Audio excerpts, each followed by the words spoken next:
Hello and welcome to Business Daily. I'm Lee-Jun in Seoul. Let's get started with a look at today's highlights. President Moon Jae-in unveils 100 policy agendas for the next 5 years, and among them are 26 economic policies focused on job creation and fair market competition. 3D printing in fashion isn't entirely new, but 3D printed clothing is something that we don't often see or hear about in our daily lives. These stories and more coming right up.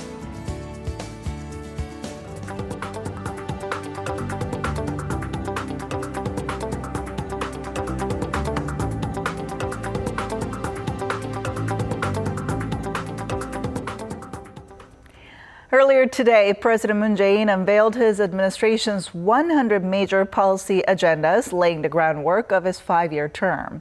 Our Ji Myung-gil starts us off.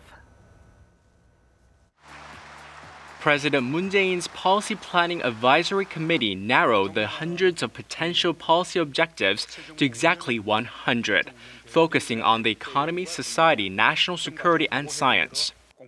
The raft of policy items is divided into 5 themes. 15 policies are focused on fighting corruption and on government reform. There are 26 economic policies ranging from fair market competition to tax reforms and seeking ways to benefit from the fourth industrial revolution. 32 policies are related to welfare, social safety, clean energy, and education.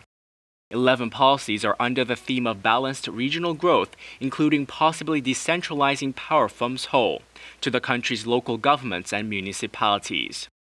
And 16 policies are related to North Korea's denuclearization and promoting peace on the Korean peninsula. One of the president's policies was the promise to communicate with the people all year round. He has promised to move his Oval Office to the government complex building in Gwanghwamun Square and open up a portal website in the latter half of the year to disclose the president's 24-hour schedule. Concerning the economy, President Moon has put forth policies to carry out the government's income-led growth strategy, which is aimed at addressing income disparities, boosting growth by creating jobs, and increasing household revenue. One of the major pillars of this strategy is the creation of up to 810,000 new jobs in the public sector during his 5-year term. He also aims to improve the status of irregular workers. The policies also touched upon sharing economic growth between conglomerates and smaller businesses, and trying to create a level playing field for small and medium-sized firms in a country where family-controlled conglomerates have dominated the economy for decades. Other domestic policies are aimed at addressing the country's low birth rate and seeking balanced regional development, as well as helping Korea's firms cope with increased global industrial competition and keeping the country competitive in the new technology fields of the fourth industrial revolution. Concerning North Korea, the policies included establishing a permanent peace on the Korean peninsula through continued denuclearization efforts, restoring inter-Korean dialogue, and respecting previously agreed joint declarations by the two Koreas. The policies aim to foster cross-border cooperation, exchanges, and reconciliation, but also include plans to bolster the South Korean military cyber warfare capabilities to counter the North's potential cyber attacks. The Blue House will have a separate committee to monitor the successful implementation of the 100 policies throughout President Moon's 5-year term. Ji Myung-gil, Business Daily. And along similar lines, the concept of good growth has also emerged as a key focus of President Moon's economic policy. The strategy is expected to shift attention away from simple economic growth towards improving the quality of life for ordinary citizens. Our Lee Ju-young reports. The Moon Jae-in administration has vowed to improve the quality of people's lives without concentrating solely on economic growth in material terms. The new government hopes to champion this style of good growth. President Moon is looking to achieve growth and a more even wealth distribution in an effort to address social issues amid slowing economic expansion. While previous governments had exerted much of their effort on achieving growth targets solely by the numbers, this administration plans to act in a different fashion by focusing more on quality instead of quantity. In the past, Korea's economy has often relied on large conglomerates and select industries to serve as the main engines of growth. While this formula did pull the country out of poverty, it has also increased the polarization and wealth gap between the haves and the have-nots. Moon's economic policies are expected to focus on job creation and social welfare, rather than easing regulations to benefit only certain economic sectors. This good growth initiative will likely play an important role in supporting President Moon's economic goals centered around jobs, income, collaboration between big and small companies, and innovation. Lee Ju-young, Business Daily. And moving on to our coverage of the markets. To give us a picture of today's stock market action, we have our markets contributor, Jemmy Kim, joining us on the phone today. Hello, Jemmy. Hello. All right, so the Korean equity market set another record closing high today. Sure, yes, that's right. The Kospi closed at another record high for the fifth consecutive session, closing up 0.16% at 2429.94 points. The tech-heavy Kosdaq index also rose 1.13% to finish at 671.53. However, number one market cap, Samsung Electronics, fell 0.2% on foreign selling, and this weighed down on the index quite a bit in midday trading. Sectors like construction, security, steel, and heavy equipment were the biggest winners in today's session, outperforming the broader market. Now, anticipation is also running high over the release of corporate earnings for the second quarter. Can you tell us more? Sure, we're now really in the thick of earnings season, and in the U.S., it looks like things are off to a largely positive start. Netflix posted figures that really crushed market estimates, along with Goldman Sachs, and others such as Microsoft, Morgan Stanley, and Bank of America are also expected to beat the forecast. Positive earnings will help boost Wall Street, and the effects are likely to carry over to the Korean equity market as well. And back here in Korea, major firms have not yet announced their final earnings. However, next week we will see companies like Samsung Electronics and SK hynix publish their earnings, and forecasts indicate that these chip firms performed very, very well in the second quarter. Other sectors that have suffered losses recently, such as steel and shipbuilding, may also have put their worst days behind them, and all of these factors are likely to push the index up in the long term. Speaking of the long-term outlook, Korean stocks are now on a 7-month winning streak. Will they be able to sustain their momentum until the end of July? Right. I mean, there are currently some concerns, of course, about overheating. The market has been rising for the past half year, especially after the inauguration of President Moon Jae-in, despite the hints that the government may start cracking down on conglomerates. And analysts say it's actually the first time the Kospi has ever risen in 7 consecutive months. And as we already mentioned, there's a lot of good news, such as the market beating second quarter earnings. But of course, every rally is accompanied by profit taking. And also the Bank of Korea, which had kept interest rates steady in its July policy meeting, is expected to slowly raise lending rates. And this is expected to have an impact as well, since equities tend to fall when it becomes more expensive for companies to take out loans for investment and business expansion. So all in all, stocks are looking good at the moment and likely to stay that way for a while. But we do expect a cool-down period in between. This has been Jemmy Kim for Business Daily. The cost of producing goods and services in Korea dropped for the 4th consecutive month as global oil prices continue to slide. Data from the Bank of Korea shows producer prices in June fell 0.4% compared to May.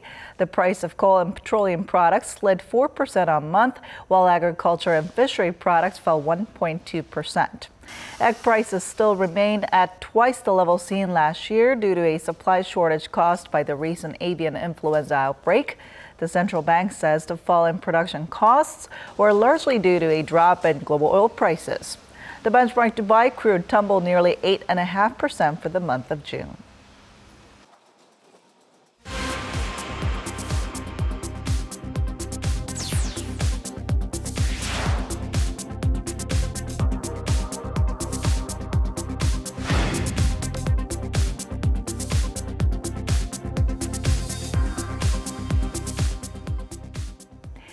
With summer vacation season approaching its peak here in Korea, many are opting to drive out to all corners of the nation to enjoy their summer break. And the government is mapping out new plans to better manage road conditions during peak traffic. Here's our Park Hee-jun with more. The Korean Ministry of Transportation has announced that it will enforce special transport management measures next week to coincide with the summer vacation season. Around 40% of the working population is expected to go on vacation during the last week of this month. That's a 47% increase compared to the same period last summer.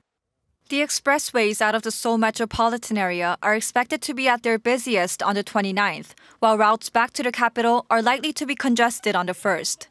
According to the Korea Transport Institute, the most popular vacation destination is the East Coast with around 30% of domestic travelers heading there. The South Coast came second with 20%, followed by the West Coast at 10.5% and Jeju Island at 9.7%. In an attempt to manage the heavy traffic, the ministry will be adding extra public transport from July 21st to August 10th. An average of 8 extra trains, 170 extra highway buses, 34 more planes, and 148 extra passenger ships will be up and running daily during the 21 days. Meanwhile, a survey conducted by HUNET, an institute on employee education, showed that 1 out of 5 Koreans will be unable to take time off from work to enjoy the summer vacation. The main reasons included a lack of financial means, heavy workload, and the unfavorable circumstances at work. However, the results show that there's still a 4% increase in those taking time off, which could hint at a spread in holiday culture in Korea. Park Hee-jun, Business Daily. Recently, Korea has been grappling with the shortage of eggs, but rising prices have shown no signs of letting up. The government is even flying in chicks from overseas as it continues to deal with the after effects of the country's worst ever avian influenza outbreak. Our Elliot Kim tells us more. These chicks arrived in Korea via a cargo plane from Spain. They're of an egg-laying breed, and 150,000 of them arrived on this day. Already, the government has brought in some 40 batches of chicks from the Netherlands, among other countries, because many domestic egg-laying hens have been killed as a result of Korea's worst ever bird flu outbreak last winter. We're importing many chicks to supply farms that have been hit hardest by the bird flu. We set a record in the number of chicks imported in one day. Imported eggs from Thailand continue to be flown in as well. Followed by 970,000 in the first full week of July, some 2 million eggs were brought in last week. But prices aren't budging. According to data from Korea Agro Fisheries and Food Trade Corporation, the average retail price of a carton of 30 eggs has remained in the 7,900 won range from the 5th through the 12th of this month. That represents an on-year jump of more than 50%. Everyone in the family has a fried egg, so they go fast. It's burdensome if they're pricey. Imported eggs from Thailand are going straight to businesses, such as bakeries and restaurants, to relieve the supply crunch there, so they have little impact on prices seen at supermarkets. And while Thai importers say they're able to provide up to 32 million eggs per month, it still isn't enough when considering Koreans consume an average of 30 to 40 million eggs per day. Despite efforts to repair the devastated poultry industry, many expect it will take at least another 6 months before it is restored to pre-crisis levels, which means high prices could continue well into next year. Elliot Kim, Business Daily. Global warming is an issue that can no longer be overlooked by the global community. Efforts to curb rising temperatures and restore the natural environment is gaining traction here in Korea as well. And our Kim Mo-gyun met with local residents and environmental activists dedicated to passing on a greener earth to the next generation. This wood structure, located beside a bus station in Sinchon-dong in the northwest district of Seodaemungu in Seoul, offers some shelter during the hot days of summer while it keeps commuters warm during the winter. The place is called the Solar Cafe, a shack created by energy-conscious residents and students, which runs using solar energy. The Solar Cafe also has outlets to charge smartphones for free. Together with students living in the neighborhood, we started building this cafe since October last year. We installed solar panels and connected them with batteries that can generate energy. The Solar Cafe is just one example of Seodaemungu District's residents' efforts to save and use energy more efficiently. In Pongwan Village, more than 3 house owners have installed 3-kilowatt solar panels on their rooftops to reduce electricity bills. As such, Seodaemungu District has been acknowledged for its efforts to save energy, as it has the largest number of energy-independent villages among all 25 districts in Seoul. A building owner in the village says that her bills dropped by more than 90%. Usually during summer, our electric bills reach around $89, but after we installed the solar panels, the amount dropped to nearly $4. Besides, the district is well known for its lodging facilities due to numerous universities located in the area. If it's possible, I want to help students financially by reducing their monthly rents through the use of solar energy in the near future. Public facilities have also been installed to raise residents' awareness on the benefits of solar power. A solar phone charging station was installed near the Pugwangcheon stream last December. What's more interesting is that aside from energy conservation, residents in another village also found a way to save water through the help of solar power. Lee Jin-won is watering his garden on the rooftop with rainwater nonetheless. So the rain storage bank collects rainwater which can be used to water gardens and clean houses. The solar panels create their own energy which allows the water sprayers to function without using extra electricity. Here at the Hobakgo village in Hongeun-dong, 8 households have installed a rain storage bank, and 8 more will install them by the end of this year. And they're not the only ones. 70 households have applied to install this water recycling system next year too. All these efforts come as the general public became more interested in the use of energy as the Moon administration announced its new energy policy on nuclear power plants. Environment activists say that these social and individual efforts were possible due to the support from the district office. We have 13 energy-independent villages in our district. We are holding various forums and debate discussions in order to tell people of the current energy situation we are facing and on how we could save and create energy. The district has also been working to give a helping hand to the financial struggles of its residents by installing solar panels to cut their joint energy bills to nearly zero. The district mayor also said he hopes these small but meaningful changes in the residents' daily patterns can be an example of the whole nation to follow. Kim Mo-gyan, Business Daily. An exciting future is on the horizon, and it's about one fast-changing technology, 3D printing. The technology has come a long way since its humble beginnings, particularly in the world of fashion. And to tell us more about how 3D printing is being incorporated in the industry, our Kim Ji-yeon joins us in the studio today. Hi, Ji-yeon. Hello, Ji-yeon. All right, so up until now, 3D printing in fashion was mostly limited to making accessories, but I think it would be quite an experience to have and wear this 3D printed clothes. Oh, that's absolutely right. And during the initial years when 3D printing technology were first came about, printers were mainly used to make mechanical parts, prototypes, and the occasional plastic desk toy. But then again, people don't need to buy a new phone case or a flower vase all too often. And that is why wearable clothing is seen as a promising consumer domain where 3D printing could help optimize variety.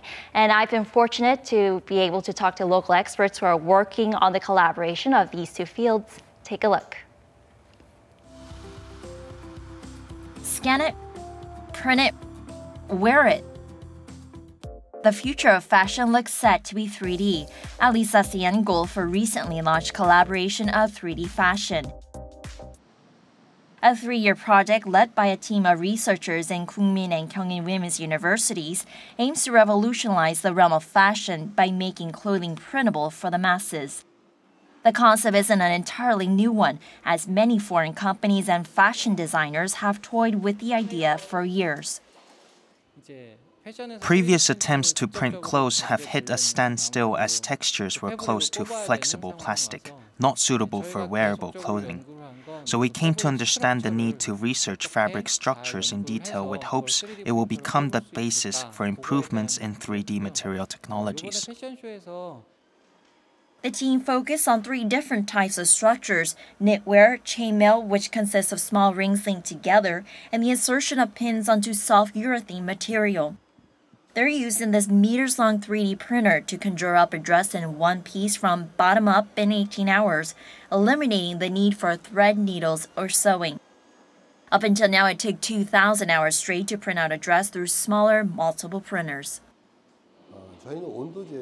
The printer we're using is equipped with a smart system that helps the automatic control of temperatures when melting materials for printing. This helps promote printing speed and quality of finishing touches to our designs. The team has completed software development enabling the printout of perfect fit clothing simply by changing its algorithms. And the team's years-long hard work has paid off. They showed off their 8-piece collection by taking to the runway in May, the first of its kind in Korea. It has since received many positive reviews among experts from fields of high fashion and tech industries, signaling the potential of 3D printing fashion. And we brought some of the collection right here in our studio. Now, I see that they're mostly see-through. Right. The models, when they wore it at the actual runway, they wore something colorful underneath to maximize the shapes and patterns. And they were altered multiple times according to the designer. But that doesn't mean the process was painstaking.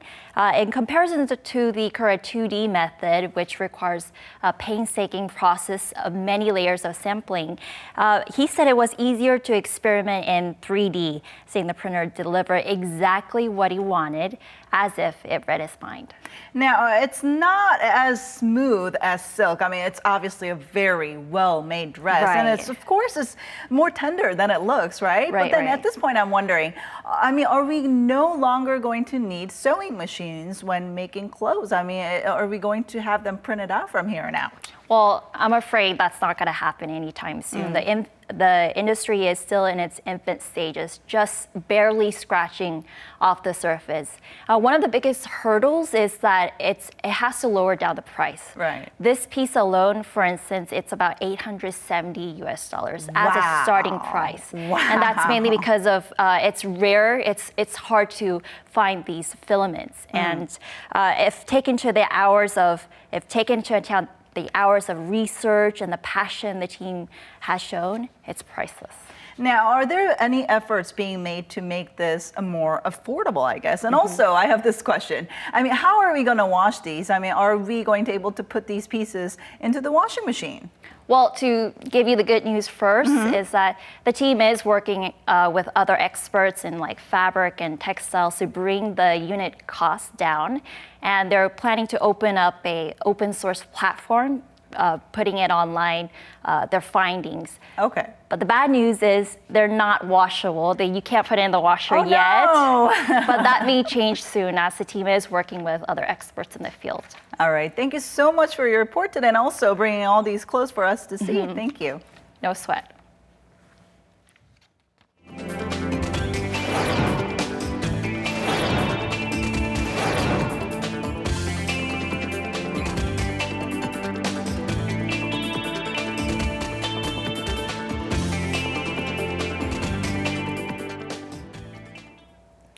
And that wraps it up for today. But we'll be back tomorrow with more at the same time, same place for Your Business Daily. So don't forget to tune in then. Thank you so much for watching and see you soon.